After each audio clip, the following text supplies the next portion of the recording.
This week is going to be a movie that I just recently saw for the first time. It's the 1948 film noir, Sorry, Wrong Number, starring Burt Lancaster and Barbara Stanwyck. Hello, my name is Stacia, and I'm just a girl on the internet that likes to talk about movies. Sorry, Wrong Number is a movie where Barbara Stanwyck's character plays a woman who is confined to a wheelchair, can't get out of her house really, and she overhears on the telephone a plot to murder somebody. She attempts to contact the switchboard operator, the police, and others to try to prevent the crime that she overheard from happening. This movie is based on the 1943 radio play, Sorry, Wrong Number. It was originally much shorter. It was by Lucille Fletcher, the radio play, and she was contracted by the movie studio to make the screenplay about 3 times longer than the radio play. But when it first came out in 1943, the radio play was a national sensation and a big hit. Even Orson Welles called the radio play the single greatest radio script ever written. The radio play itself was selected by the Library of Congress to be included into the National Recording Registry. The movie is told with a lot of emphasis on flashbacks, even flashbacks within flashbacks, which is kind of a staple of the film noir genre, is to tell a lot of the story in flashbacks. The movie of Sorry, Wrong Number was very well received by audiences. It was one of the biggest movies of the year and made over $2.8 million at the box office in 1948. But it wasn't quite the sensation that the radio play was. Barbara Stanwyck played Leona Stevenson, the woman in question who is bound to a wheelchair and overhears this conversation. This was a very emotionally taxing role for her. If you watch the movie, she is at a heightened level the whole time. She found it difficult for 5 days a week while filming this to be at that heightened tension the whole time and then just have a couple of days off during the weekend. And she found that strange because at the weekend she wouldn't worry about the character at all and kind of detox from it and then have to jump right back in on Monday, heightened level of anxiety the whole time. She said it was very hard for herself to pump herself up on Monday morning to try to feel that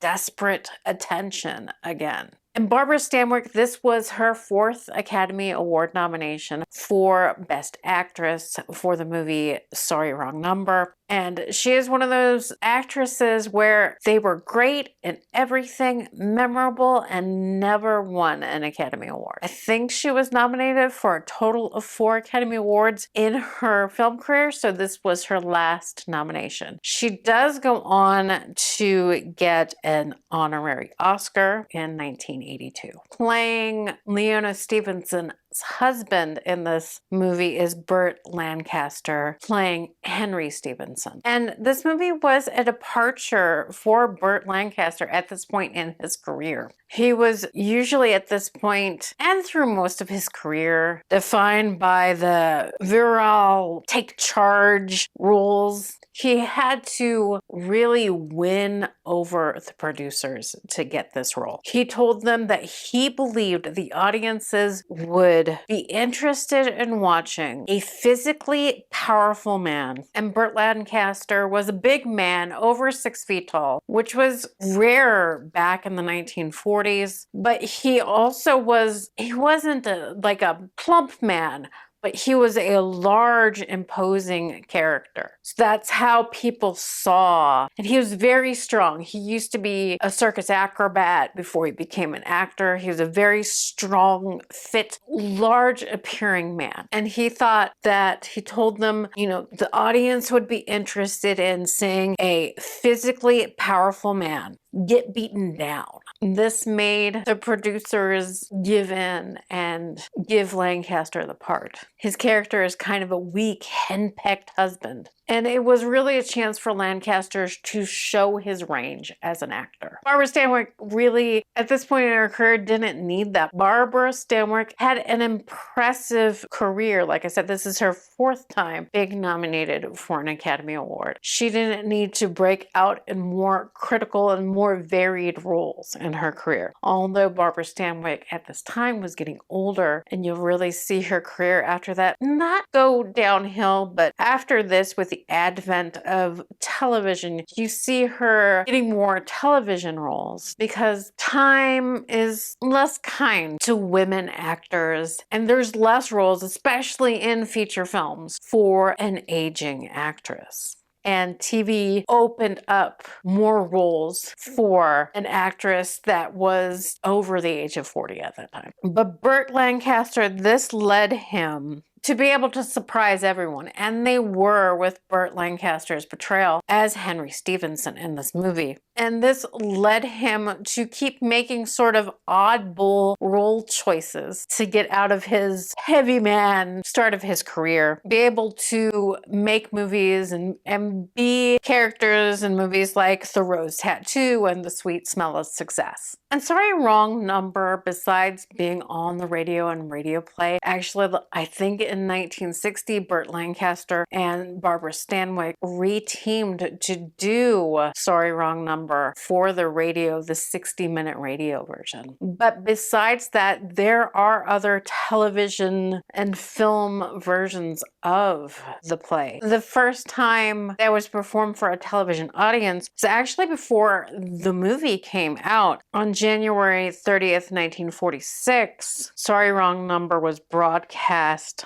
on the WCBC TV, now WCBS TV, in New York City, with Mildred Natwick playing the lead character. A second television broadcast where Shelley Winters was the main character was broadcast on November 4th, 1954, part of the anthology series Climax. And that was to a national broadcasting audience, where the original, I think, was in the greater New York area. Another television version of the movie was made for Australian television in 1958, starring Georgie Sterling. She had actually performed it on radio before. And in 1989, an original production for the USA Network starring Lonnie Anderson was made. So that's the last time this work was made for the visual audience. I wonder if they'll ever revisit and possibly make a more modern version of it. It is, I believe, a play that's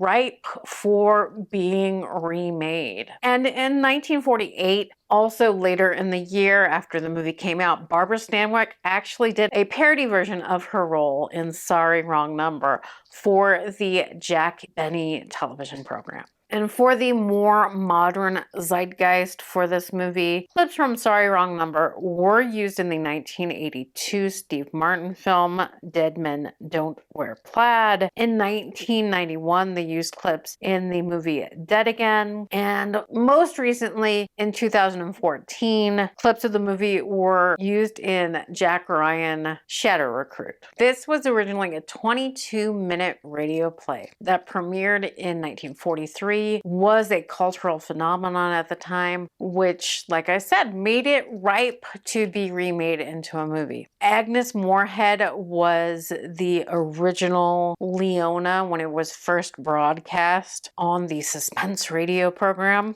And Lucille Fletcher was the writer, who this was inspired by. An incident happened in her own life. She encountered a shrill, quarrelsome woman waiting in line at her local pharmacy. And Fletcher thought that this type of woman would make an interesting character, especially if you placed this type of woman in extreme danger. The show was so popular that it was rebroadcast every year for 10 years. was translated into 15 languages. Agnes Moorehead was considered more of a character actress at the time and not a leading lady, which was okay for her to be a leading lady on radio, but not where you actually had to see her face in real life. So that's how Barbara Stanwyck took over the role from Agnes Moorehead.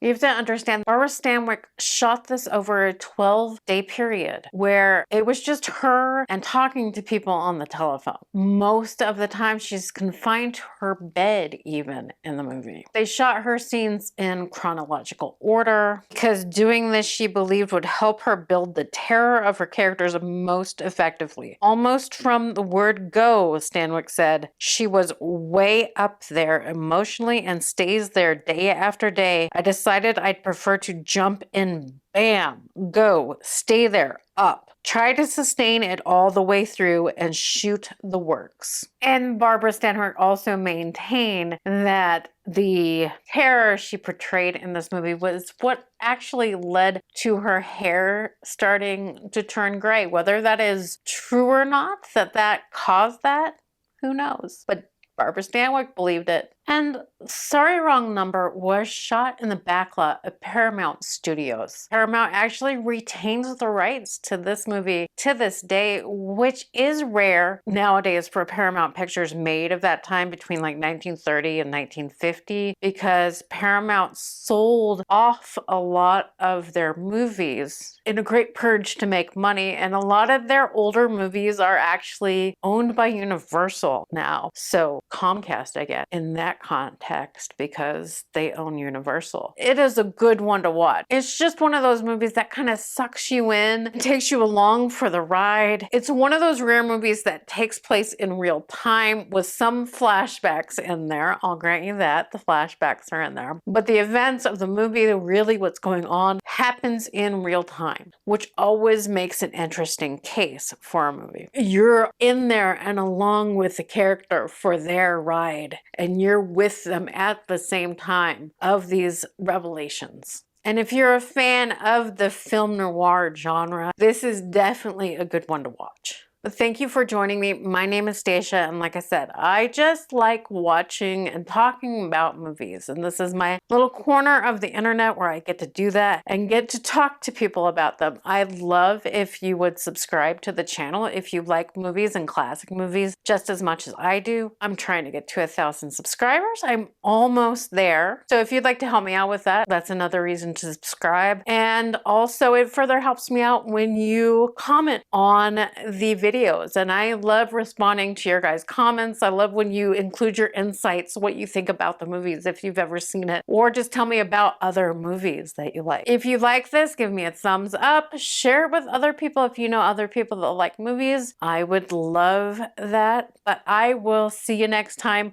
I love you all. Have a good day. Bye.